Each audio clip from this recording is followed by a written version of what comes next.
Assalamualaikum warahmatullahi wabarakatuh. Di video kita kali ini akan membahas mengenai akuntansi keuangan lanjutan. Dan tema yang akan kita bahas yaitu penggabungan usaha metode KOS.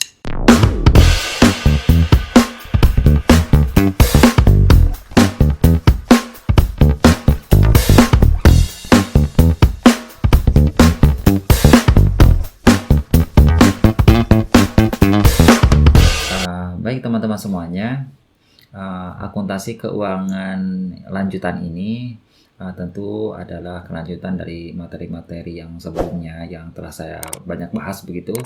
Dan penggabungan usaha yang dimaksud di sini adalah penggabungan usaha berbentuk perseroan terbatas. Nah, kalau beberapa video yang sebelumnya itu ada penggabungan usaha berbentuknya persekutuan. Nah, sekarang ini memang beda lagi, sehingga akuntansinya pun akan berbeda dengan yang sebelumnya. Nah, materi yang akan kita bahas kali ini yaitu mengenai metode akuntansi investasi jangka panjang, kemudian juga prosedur dan tujuan metode KOS.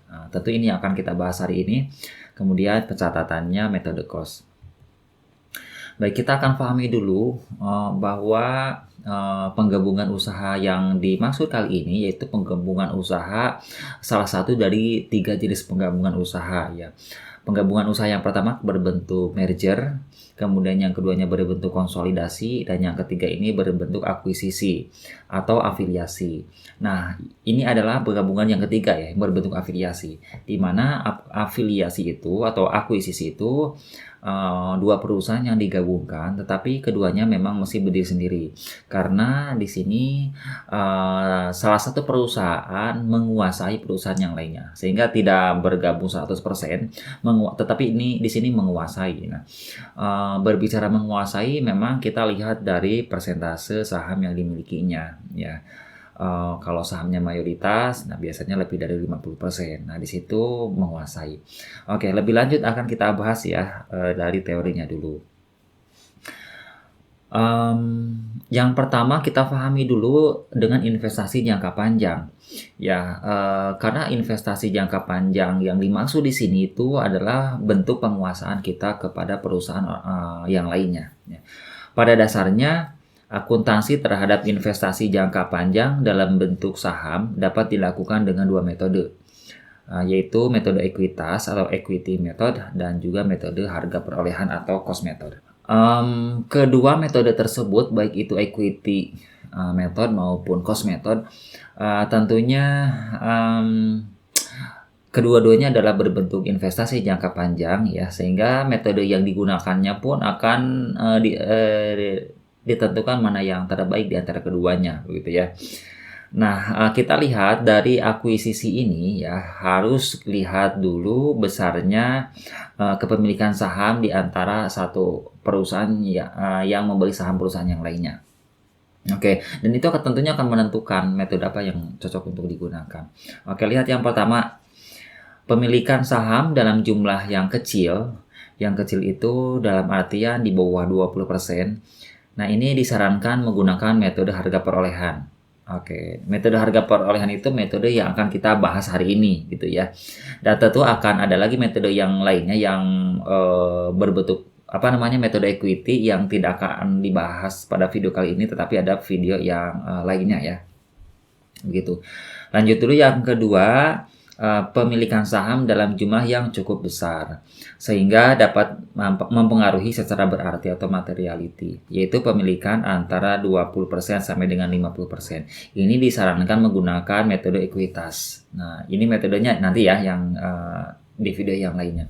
Nah, oke teman-teman, kalau berbicara mengenai pemilikan saham yang menengah gitu ya, yang cukup besar disebutnya gitu, itu kalau 20% sampai dengan 50%. Tetapi catatan pokoknya tidak lebih dari 50% ya, sampai dengan 50%. Nah, itu menjadi patokan bahwa perusahaan memang masih dikatakan belum menguasai perusahaan yang lain, tetapi hanya sebatas kepemilikan yang cukup besar gitu ya.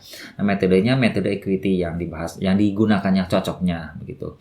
Kemudian yang ketiga adalah pemilikan saham yang mayoritas. Nah, kalau mayoritas berarti perusahaannya ini memiliki perusahaan lain dalam bentuk saham tersebut lebih dari 50%. Nah, makanya ada istilahnya dapat mengendalikan perusahaan yang lain. Perusahaan yang lain tersebut disebut dengan perusahaan anak. Nah, gitu ya.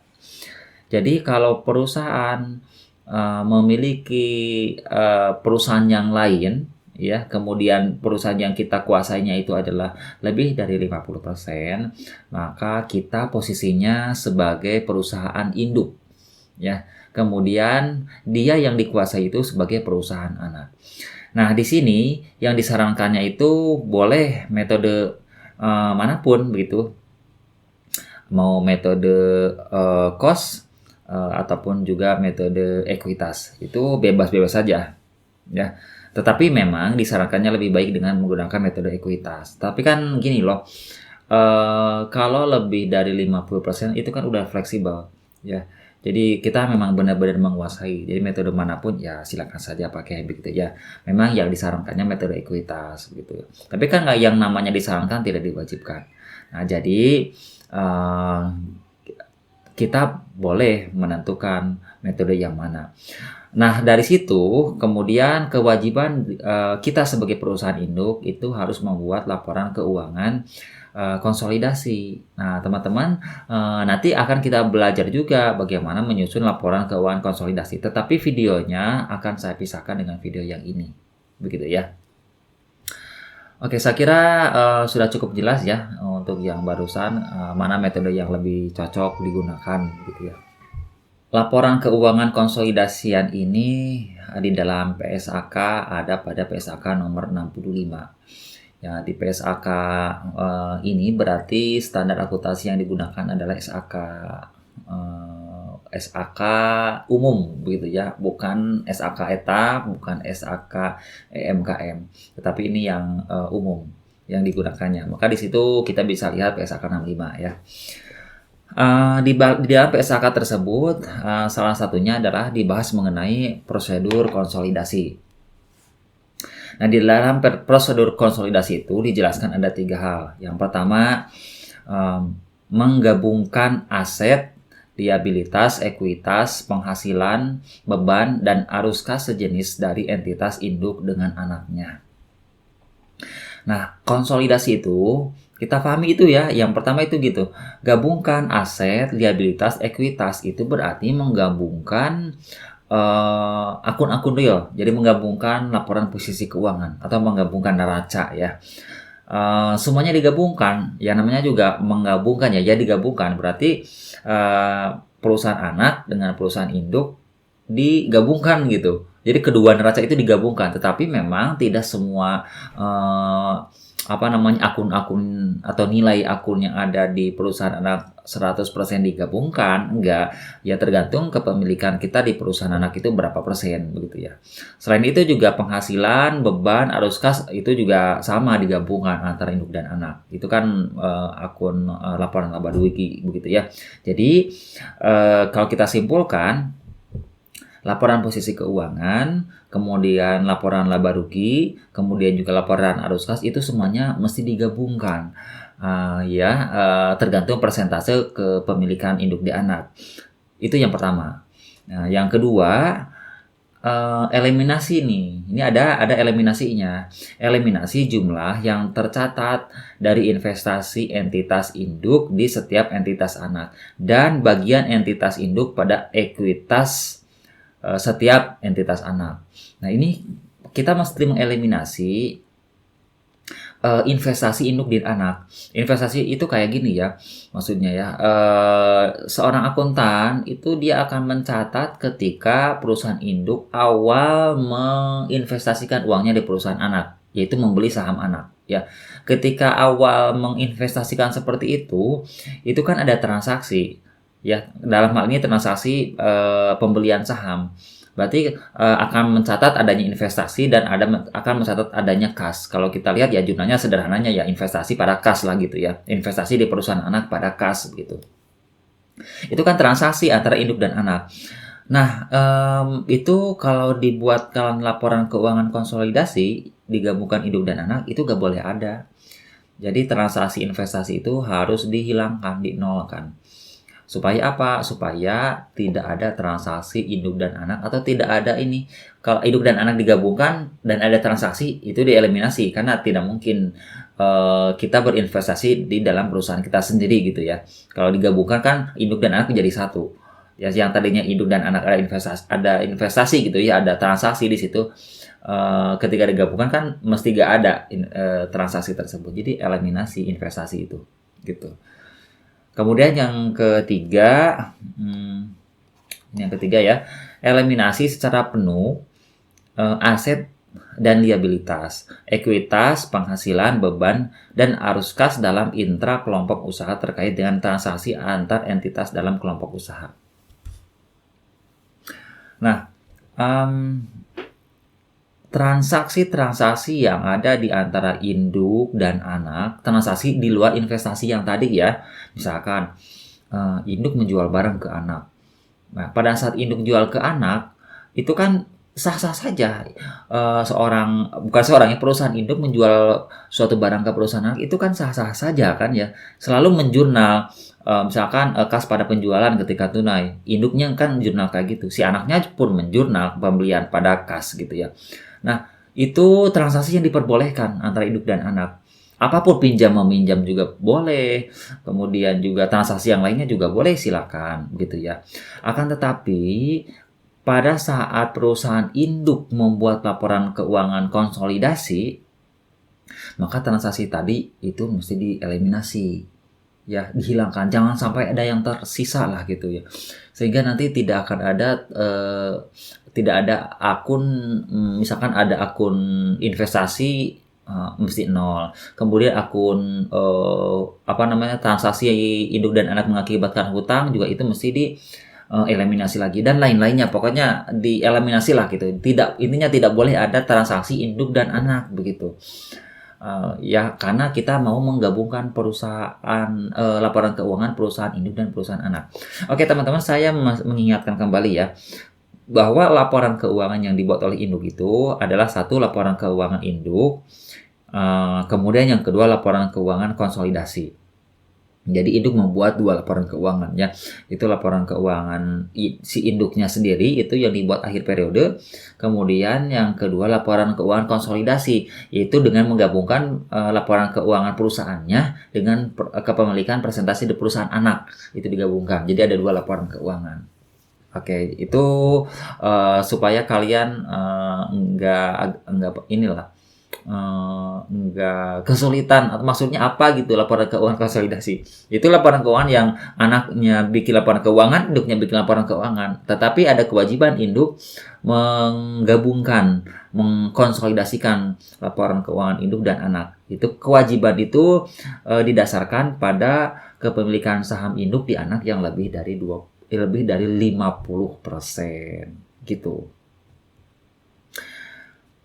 Selanjutnya, prosedur dan tujuan metode cost.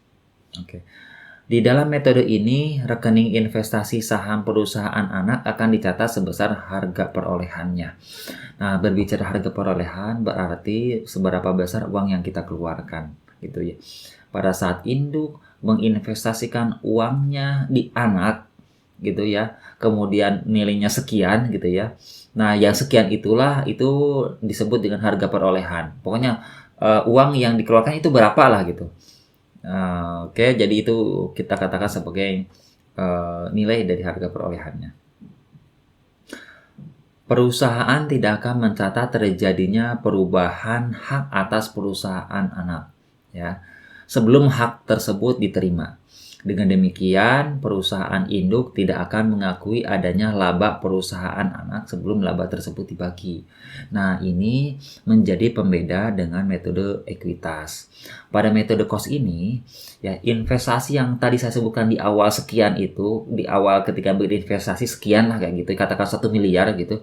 Nah, sampai sampai kapanpun istilahnya investasinya itu akan tetap aja nilainya 1 miliar gitu.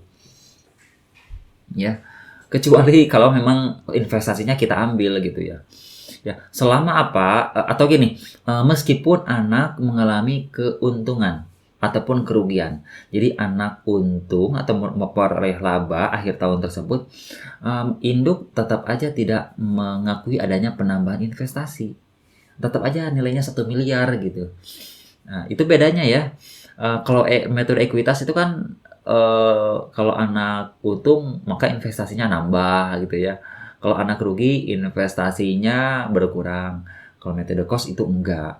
Ya, eh, investasi di awal 1 miliar, kemudian anak untung, harusnya kan persentase dari pemilikan saham di anak itu kan dikalikan dengan laba yang ada, maka investasi kita nambah kan gitu ya. Tetapi di sini enggak, investasinya tetap aja 1 miliar. Ya, sampai dengan laba tersebut, laba si anak tersebut itu memang benar-benar real dibagikan.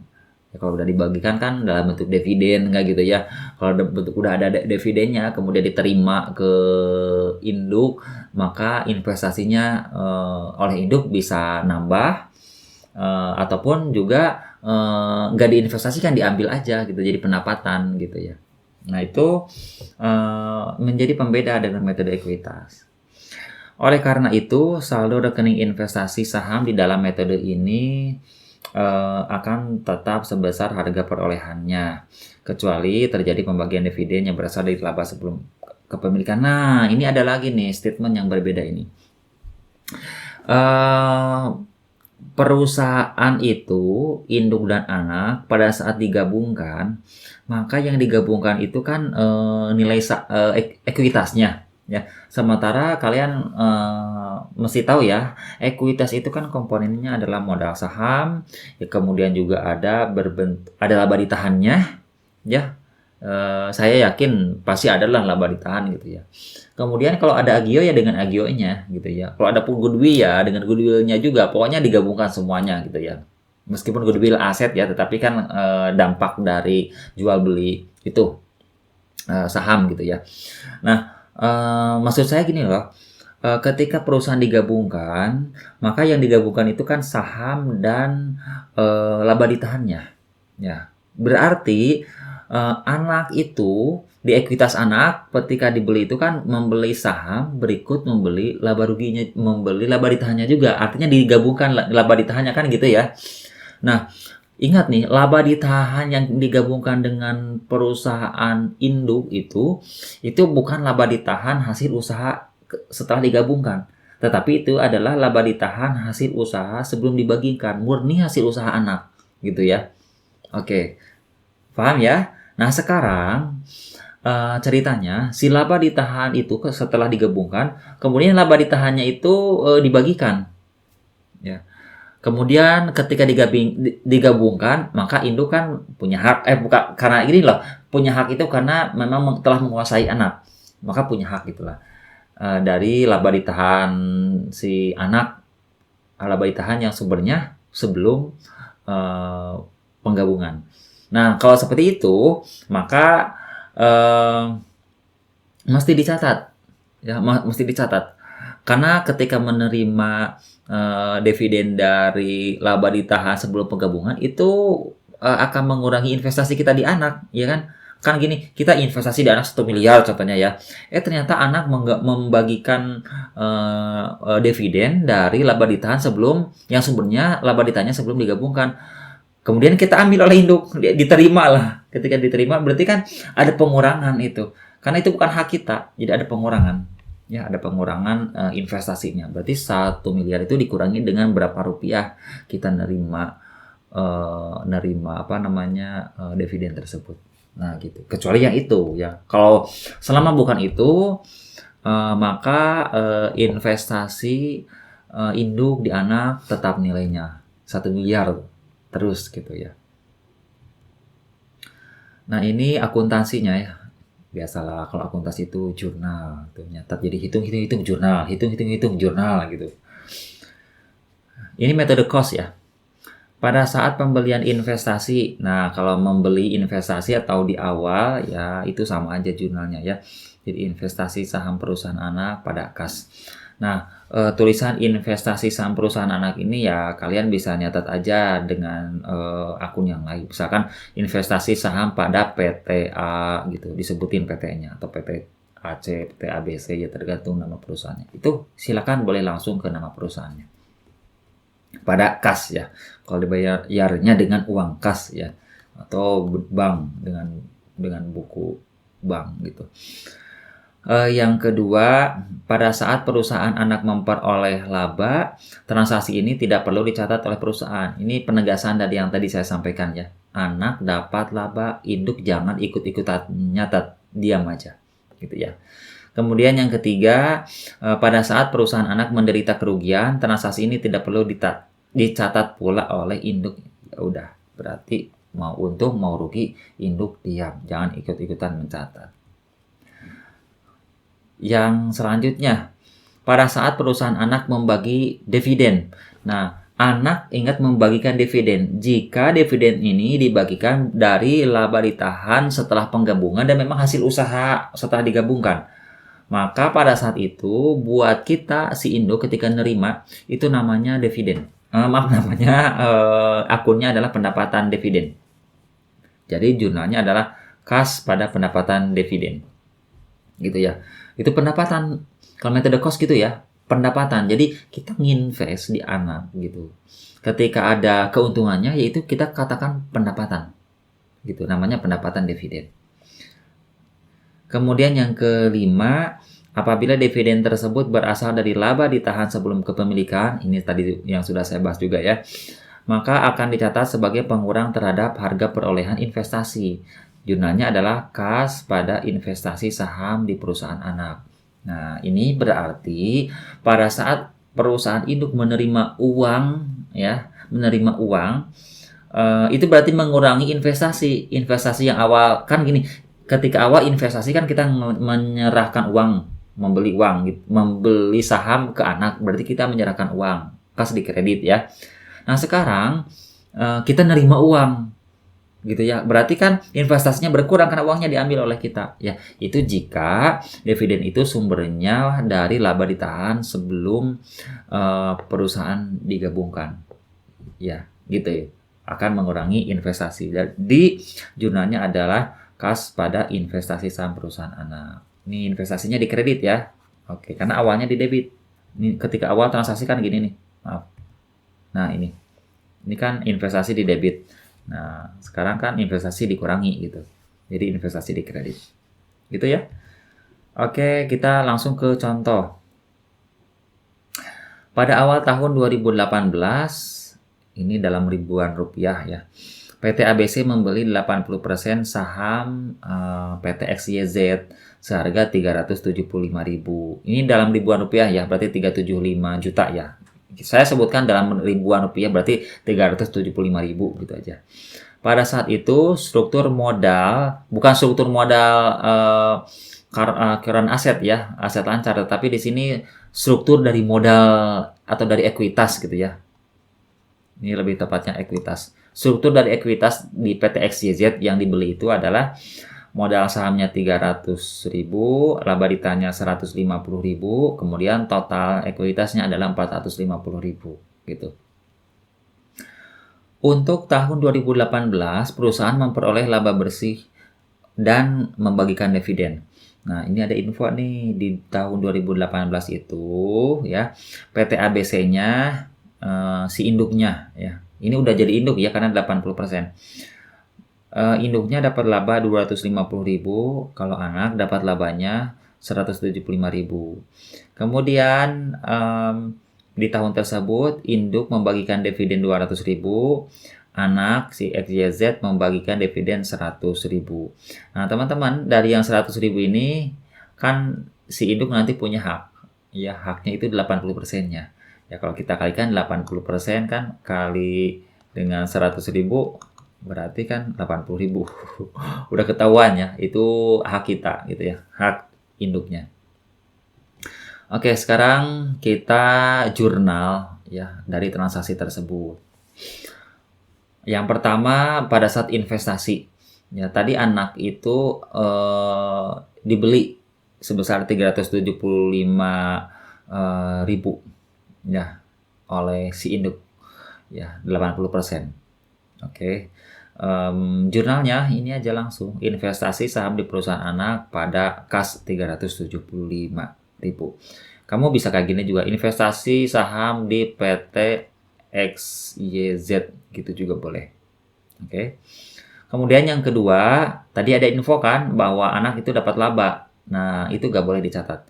Jadi laba PT XYZ yang menjadi hak ABC itu kan 80% kali 175. Maaf, tadi bukan kali 100 ya, saya salah. Oh, dari labanya, maaf, dari labanya dulu. Ini kan anak dapat laba ya.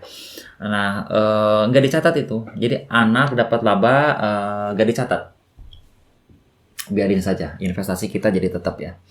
Yang ketiga, pada saat perusahaan anak membagikan dividen, nah ini dividennya tadi anak itu 100.000, berarti hak induk itu 80%.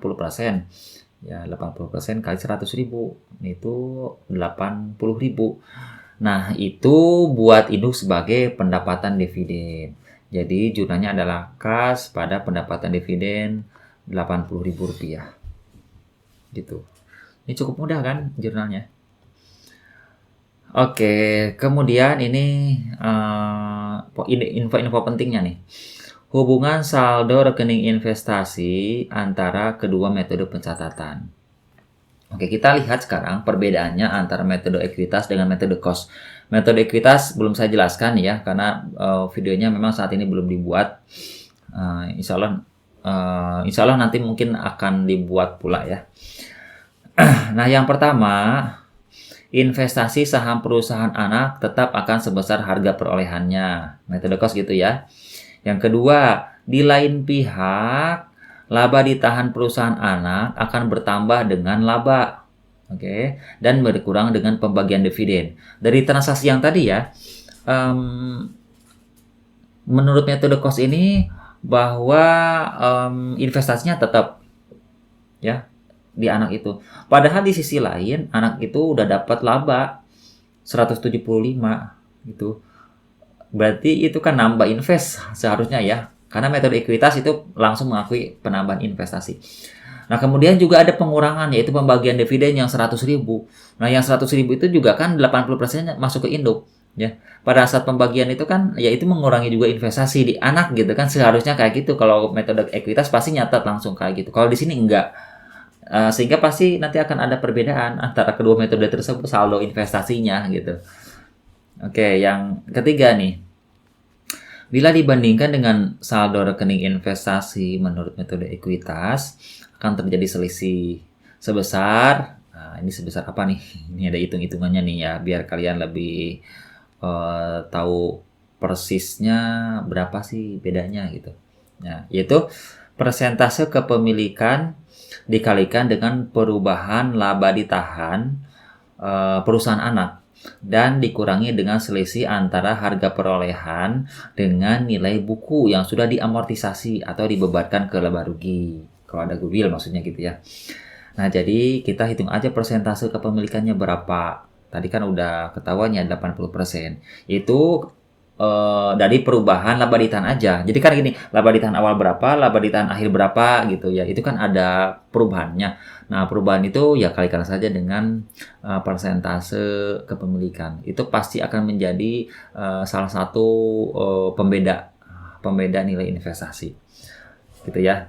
Nah, ini maaf. Nah, ini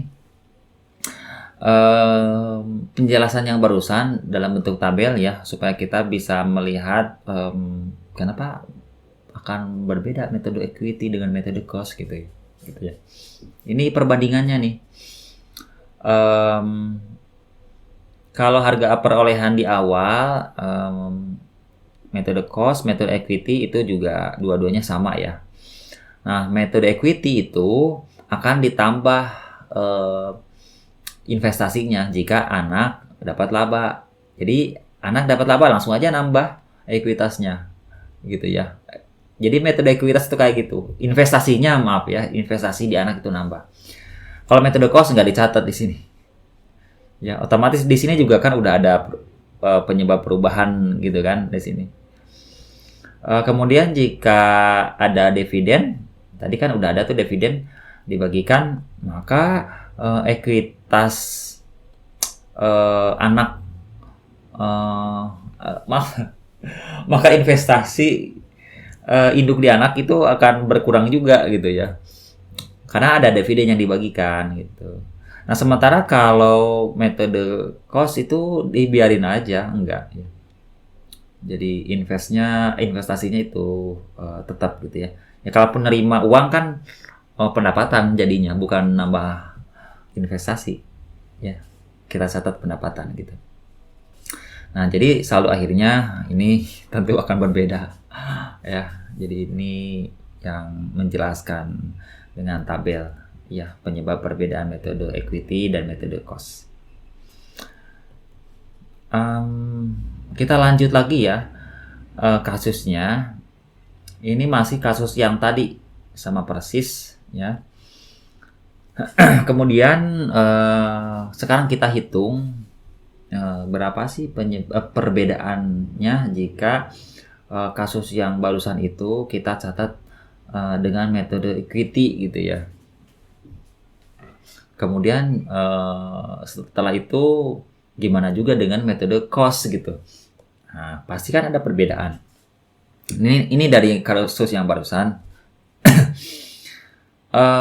Dari data tersebut terlihat bahwa saldo rekening investasi akan tetap sebesar 375. Ini metode cost gitu ya. Ini berarti terdapat perbedaan sebesar 58.500. Perbedaan dengan metode equity ya. Perbedaan tersebut terjadi karena di dalam metode cost, perusahaan induk belum mengakui karena perusahaan induk belum mengakui kenaikan laba ditahan perusahaan anak yang menjadi haknya. Itu aja sih intinya ya. Dengan demikian, besarnya perubahan tersebut sesuai dengan perubahan laba ditahan perusahaan anak.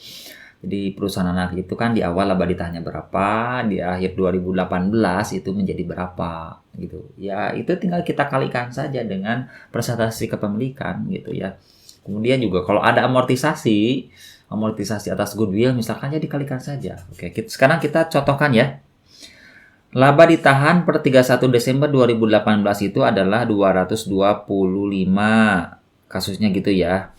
Ya, dari mana ini laba ditahan anak atau si PT XYZ di akhir 2018 pada kasus yang tadi gitu ya. Nah, ceritanya laba ditahan akhir tahun 2018 itu adalah 225. Nah, kemudian kita ingat tadi di kasusnya, nah saldo pada saat pembelian itu laba ditahan itu adalah 150. 225 di akhir, pada saat dibeli itu 150. Berarti kan udah ada perbedaannya. Perbedaan perubahan laba ditahan, yaitu perubahannya adalah 75.000. Ya, dikurangi ini. Nah, kemudian dari yang 75.000 tersebut, hak induk itu kan 80%. Ya, kalikan saja 80% kali 75.000 adalah 60.000. Nah, itu udah gampang banget ya. Jadi 60.000 bedanya gitu ya. Nah, kemudian ini jika ya, ini saya ngomongin jika ya. Sebetulnya berhenti sampai di sana juga udah beres. Nah, ini jika ya. Kelebihan cost di atas nilai buku setelah amortisasi 1 tahun. Nah, misal ya, ada goodwill ya atau kelebihan cost ya, goodwill itu misal berapa ya, 15.000 ya, goodwillnya misalkan 15.000 ya. Nah, yang 15.000 ini kemudian diamortisasi misalkan 10 tahun, maka jatuhnya 1 tahunnya itu adalah 1.500. Nah, itu kita kurangi karena amortisasi itu kan beban ya, mengurangi di periode ini gitu ya. Nah, berarti kurangi aja 1.500. Nah, setelah dikurangi itu berarti 60.000 dikurangi 1.500 itu adalah 58.500. Nah, gitu aja sih. Nah, ini hanya menjelaskan bahwa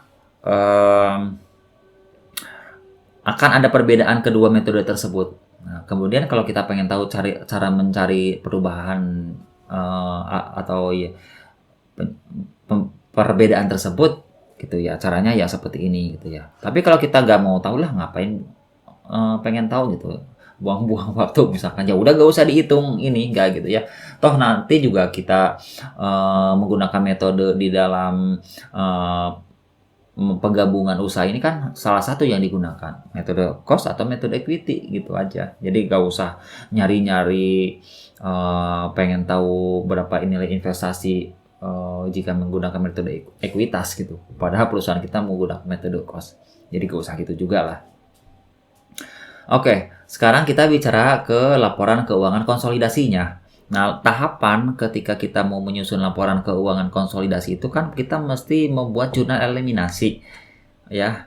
Nah, membuat jurnal eliminasi metode cost ini ada dua cara, ya.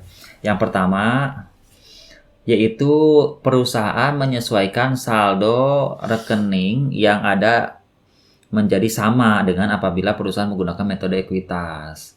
Penyesuaian ini dilakukan dengan mencatat kenaikan laba ditahan perusahaan anak yang menjadi haknya dan mencatat amortisasi atau goodwill jika ada. Nih tadi juga saya menyatakan jika ada goodwill ya. Kalau gak ada goodwill ya udah biarin aja gitu ya. Apabila dipakai cara ini, maka jurnal eliminasinya sama dengan jurnal eliminasi dengan metode ekuitas. Kalau dengan metode cost ini, tetapi ujung-ujungnya kita menyamakan saldo investasi seperti metode ekuitas, kayak barusan tuh udah kita ketahuan kan, investasi itu ada selisihnya 58.500, berarti kan kita tinggal tambahkan saldo investasi di awal yaitu 375.000 ya, 375.000 bener ya, ditambah 58.500. Jadi kan saldo investasi induk di anak itu kan sama dengan metode ekuitas. Ya. Nah, kalau pakai metode tersebut atau cara tersebut, maka jurnal eliminasinya akan sama dengan metode ekuitas. Gitu ya. Jadi, kalau kamu pengen tahu bagaimana eliminasi metode ekuitas, tonton video yang lain, bukan di sini, khusus di metode ekuitas. Nah, kalau metode ini adalah cara yang kedua, yang asli gitu. Nah, di dalam cara ini, perusahaan induk langsung membuat jurnal eliminasi berdasarkan keadaan yang sesungguhnya. Artinya kita konsisten aja nih. Kalau sudah metode cost yang dipakai, maka kita gak usah menyamakan dengan metode ekuitas. Saldo investasinya, ya sudah biarkan saja seadanya. Ya, nah, kalau sudah seperti itu, lalu kita buatkan jurnal eliminasinya. Nah, cara membuat jurnal eliminasinya ini. Yang pertama kita eliminasi modal perusahaan anak, atau kita bicaranya saat ini adalah ekuitas saja, ekuitas di perusahaan anak ya. Kita eliminasi ya yang menjadi hak perusahaan induk saat pembelian. Oke, pada saat kita membeli perusahaan anak ya, maka yang dibeli itu kan ekuitas ya, di mana di ekuitas itu kita beli sahamnya plus laba ditahannya kita beli satu paket kan. Kemudian agionya juga ada, kemudian juga goodwill-nya gitu. Jadi semuanya kita eliminasi jika semuanya ada ya. Oke, pertama eliminasi modal sahamnya. Ya. Eliminasi modal saham pada saat investasi induk di anak. Nah, jurnalnya gini. Di debitnya nih modal saham perusahaan anak, ya, debitnya, di kreditnya investasi saham perusahaan anak. Nah, jadi gini loh. Kalau kita mau mengeliminasi modal saham induk di anak, maka langsung saja modal sahamnya simpan di debit, ya. Karena kalau kita investasi itu kan modal saham itu kan di kredit, ya. Modal saham itu kan di kredit normalnya, supaya nggak ada ya udah simpan ke debit. Nah di kreditnya justru investasinya itu, ya. Karena kan di awal pada saat kita menginvestasikan uang di anak, investasi itu kan di debit. Nah kan sekarang mesti dieliminasi. Maka investasi itu simpan di kredit gitu ya. Jadi semuanya investasi simpan di kredit gitu, biar jadi 0 gitu ya. Lihat aja nih yang kedua, kita mau mengeliminasi agio atau disagio. Kita sekarang bicara agio lah gitu ya. Kalau beli saham dan ada agio ya berikut agionya juga kita beli kan, berikut agionya juga kita eliminasi. Nah, kita eliminasi nih agio. Jurnalnya debitnya agio modal saham perusahaan anak gitu ya. Di kreditnya tetap aja investasi saham perusahaan anak. Ya, sama dengan ini.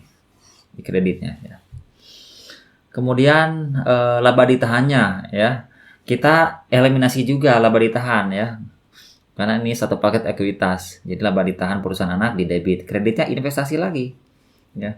Kemudian bila ada goodwill ya, bila ada goodwill ya. Ini eliminasi selisih harga perolehan dan nilai buku pada tanggal pembelian yang mengakibatkan adanya goodwill. maka jurnalnya di debitnya adalah goodwill-nya. Di debit, di kreditnya sama, investasi saham perusahaan anak gitu. Ini kalau komplit nih, yang empat-empatnya nih semuanya ada, ya udah semuanya dieliminasi lagi pada investasi saham di perusahaan anak gitu kreditnya. Oke, yang kedua eliminasi dividen. Ya, kalau tadi komponen ekuitas modal, sekarang eliminasi dividen perusahaan anak yang menjadi hak perusahaan induk. Nah, tadi kan kita udah memperoleh pendapatan dividen. Pendapatan dividen ketika diterima itu kan di kredit, di debitnya adalah kas. Nah, sekarang eliminasi. Jadi pendapatan dividen yang tadinya di kredit sekarang simpan di debit. Ya, biar pendapatan dividennya nggak ada, gitu ya. Pendapatan dividen perusahaan anaknya maksudnya biar nggak ada, simpan ke debit. Kreditnya adalah pembagian dividen. Ya. Kemudian yang ketiga, eliminasi goodwill yang telah diamortisasi sampai periode sebelumnya. Jadi kalau goodwill sampai periode sebelumnya, jika seperti itu ya, itu kan masuknya ke apa namanya, laba ditahan, ke laba ditahan gitu ya. Nah, maka di debitnya sekarang laba ditahan pada goodwill. Ini kan goodwill hilangkan. Goodwill yang dari periode sebelumnya ke sebelum-sebelumnya lagi. Bukan periode ini ya, periode yang kalau tahun ini 2018 contohnya ya, berarti dari 2017 ke 2016 ke 2015 ke sananya itu kita eliminasi. Ya. Jurnalnya laba ditahan pada goodwill. Nah, tetapi kalau untuk periode ini, kalau periode ini kan bukan laba ditahan. Jadi ketika ada amortisasi itu kan beban amortisasi atas goodwill tersebut di bulan ini. Nah, maka beda lagi akunnya, bukan ke laba ditahan, ya. Tetapi akunnya langsung aja ke amortisasi goodwill. Ini penyusutan dari goodwill tersebut ya. Jadi amortisasi goodwill pada goodwill. Tetap aja, karena ujung-ujungnya goodwill yang mau kita eliminasi ya kan. Nih. Jadi goodwill mesti di kredit karena kita mau eliminasi. Ya, bedanya gitu ya. Kalau dari periode-periode yang sebelumnya itu masuknya ke laba ditahan, tapi kalau periode ini karena itu adalah bentuknya amortisasi beban, maka jurnalnya bukan ke laba ditahan tetapi ke amortisasi goodwill gitu. Oke, ini bisa terjadi. Ini ya saya infokan gitu ya, barangkali terjadi perubahan metode. Nah, contoh gini ya. Ini investasi dalam akuisisi bertahap. Jadi akuisisi di mana bertahap.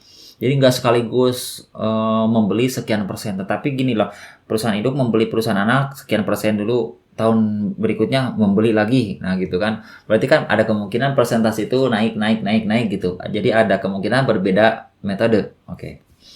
Investor dalam memperoleh kemampuan untuk menggunakan pengaruh yang signifikan terhadap kebijakan operasi dan keuangan perusahaan investi si anak ini ya, melalui serangkaian akuisisi saham dan bukan melalui suatu pembelian. Contoh, investor menguasai 10% investi, gunakanlah metode cost. Ini cocoknya metode cost. Karena di bawah 20% ya, di bawah gitu ya. Kemudian nih, tahun berikutnya nambah lagi 10% lagi. Ya. Kan masuk ke 20%. Ya. Kalau tadi kan di awal kan antara 20% sampai dengan 50% itu kan metode ekuitas. Nah, jadi kan di sini otomatis akan ada perubahan metode ya, metode pencatatannya dari metode harga perolehan atau cost ke metode ekuitas gitu. Nah, bisa juga kan terjadi seperti itu. Maka kita harus menyesuaikan metode yang digunakan di awal. Jadi kalau di awal cost, maka sesuaikan ke metode ekuitas gitu. Karena sekarang penguasaannya sudah 20%. Ini contohnya ya. Tanggal 1 Januari 2019, Hope Corp memperoleh 10% saham Skip Corp seharga $750.000. Dan 1 Januari 2020-nya itu beli lagi 10% seharga $850.000. Dalam hal ini jangan kekecoh. Ini angka nilai ini nggak usah kalian perhatikan dulu. Tetapi yang mesti itu adalah persentase di awal, kemudian persentase di tahun berikutnya yang dibeli lagi. gitu ya. Oke, ada info bahwa ekuitas skip crop atau si calon anak gitu ya. Pada 1 Januari itu terdiri dari modal sahamnya 5.000, laba ditanya 2.000. Oke. Kemudian yang kedua, di tahun berikutnya modal sahamnya tetap 5.000, tetapi laba ditanya naik dari 2.000 menjadi 2.500. Jadi ada kenaikan sebesar 500. Ya, sementara metode kita berubah ya. Makanya kalau metode berubah dari cost ke ekuitas, maka kita harus menyesuaikan yang metode cost di awal, di mana investasinya itu tetap, dia tidak akan berubah-berubah. Sementara di tahun 2020 mesti dirubah menjadi metode ekuitas, berarti kan nggak boleh tetap tuh investasinya, mesti dihitung ketika ada laba. Dan di sini terbukti bahwa laba ditanya naik 500. Kalau naik 500, maka persentase kepemilikan itu dikalikan dengan kenaikan laba ditahan ini. Gitu. Itu kan pembedanya. Jadi akan kita buatkan jurnal penyesuaian. Oke. Cara membuat jurnal penyesuaiannya gini. Ini dibuatnya jurnalnya di tahun 2020 di awal begitu ya. Pada saat merubah metode cost ke metode ekuitas. Jurnalnya adalah investasi saham di skip itu 50, laba ditahannya di kredit 50. Nah, 50 itu dari mana? Nah, ini hitungannya nih. Oke. Mengakui adanya kenaikan laba ditahan sebesar 500. Ini. Oke, udah jelas. Kemudian memperoleh bagian laba ditahan 10%. Nah, ini 10% kan penguasaan di awal 10% ya. Jangan 20% ya, karena di awal Januari 2020 kan baru dibeli, belum ada kenaikan laba ditahannya hasil dari yang 20% ya kan. Tetapi kan baru yang di hitungan 2019 ini yang berubahnya itu. Oke, dari awal 2019 sampai dengan akhir 2019 gitu kan ada kelebihan 500, maka kalikan 10%. 10% kali 500 itu kan 50. Nah, itu kan berarti perubahan investasi. Berarti kenaikan investasi ya. Supaya investasi naik, maka investasi di perusahaan anak itu kita jurnal di debit. Jadi ini gitu ya. Di debit investasi saham skip 50 di debit. Di kreditnya ya laba ditahan gitu. Oke, saya kira gitu ya. Materi untuk video kali ini yaitu mengenai akuntansi keuangan lanjutan, materinya penggabungan usaha metode cost. Oke, kalau ada pertanyaan silakan tanyakan di kolom komentar. Kalau ada yang mau mengoreksi, kalau ada yang hal-hal lainnya diskusi atau sekedar say hi silakan ditulis di kolom komentar. Oke, kalau bermanfaat juga silakan kalian di-share saja ke teman-teman yang lainnya. Baik, terima kasih dari saya sekian. Wabillahi taufiq wal hidayah. Wassalamualaikum warahmatullahi wabarakatuh.